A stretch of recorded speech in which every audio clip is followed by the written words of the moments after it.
membangun peradaban sebagai katakanlah pengantar atau catatan hilir dari saya bahwa peradaban itu memiliki 3 pilar utamanya. Yang pertama, pilar tata nilai.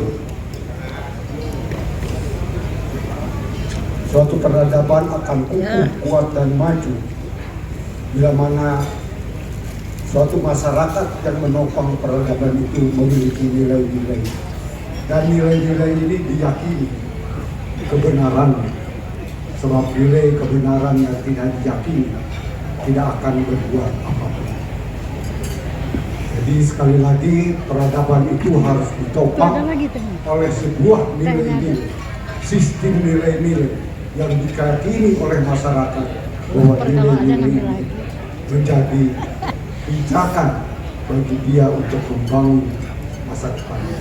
Setiap langkah, setiap napas itu harus berangkat dari nilai-nilai yang diyakini. Yang kedua, peradaban itu ada faktor utamanya, yaitu sistem pengelolaan. Suatu peradaban tidak mungkin akan berkembang kuat, kukuh bila mana sistem pengelolaan tidak layak, tidak matching dengan nilai-nilainya.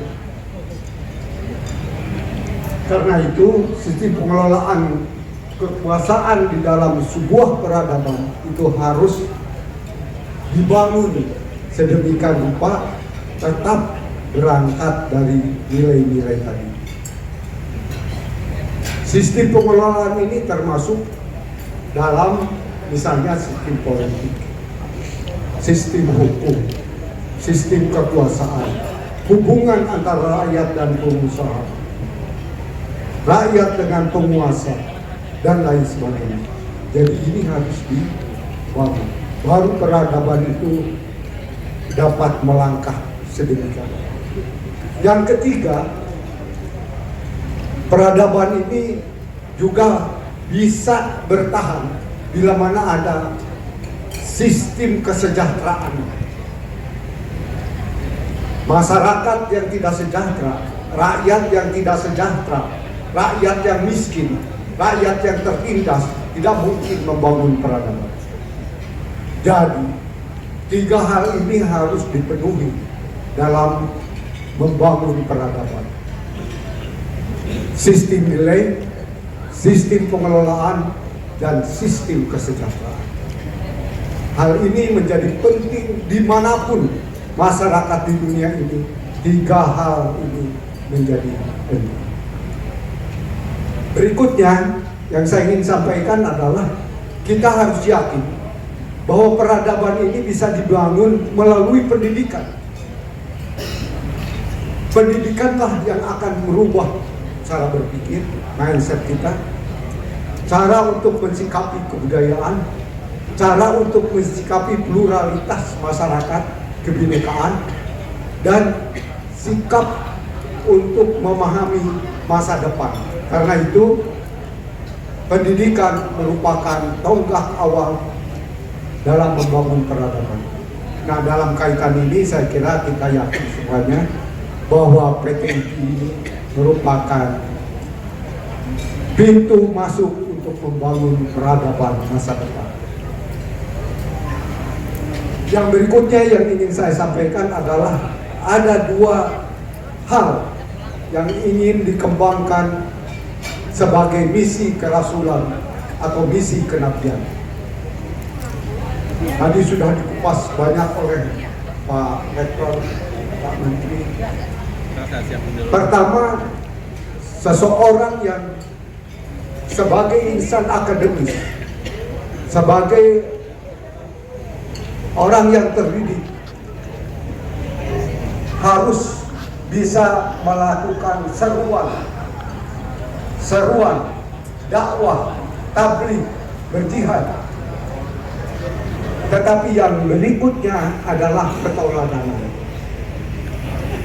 Seruan harus seimbang dengan ketauladanan. Tidak mungkin menyeru tanpa dirinya menjadi tauladan. Di dalam peradaban, seruan kepada kebenaran itu menjadi penting. Tetapi sekaligus juga ketauladanan menjadi penting. Kabur maktan indallahi an taquluna ma la taf'alun. Musibah akan terjadi bila mana apa yang dikatakannya itu tidak ditampilkan dalam pribadinya yang itu. Ini saya kira 3 hal aspek dalam membangun peradaban kita, dan mudah-mudahan nanti kita bisa diperkaya oleh para narasumber kita, baik Pak Rektor maupun Pak Ponco, yang akan menguraikan lebih jauh tentang bagaimana sesungguhnya peradaban itu dibangun. Terakhir, apa yang kita niatkan, apa yang kita hadir saat ini, apa yang kita sudah saksikan tadi dengan mengukur debu, mudah-mudahan ini menjadi tonggak dari kelanjutannya PTIQ dan menjadi tonggak kemajuan bagi membangun peradaban Quran yang tentu saja bisa bermanfaat bagi kehidupan umat, bangsa, dan masyarakat dunia. Mohon maaf bila mana ada hal yang kurang berkenan. Assalamualaikum warahmatullahi wabarakatuh.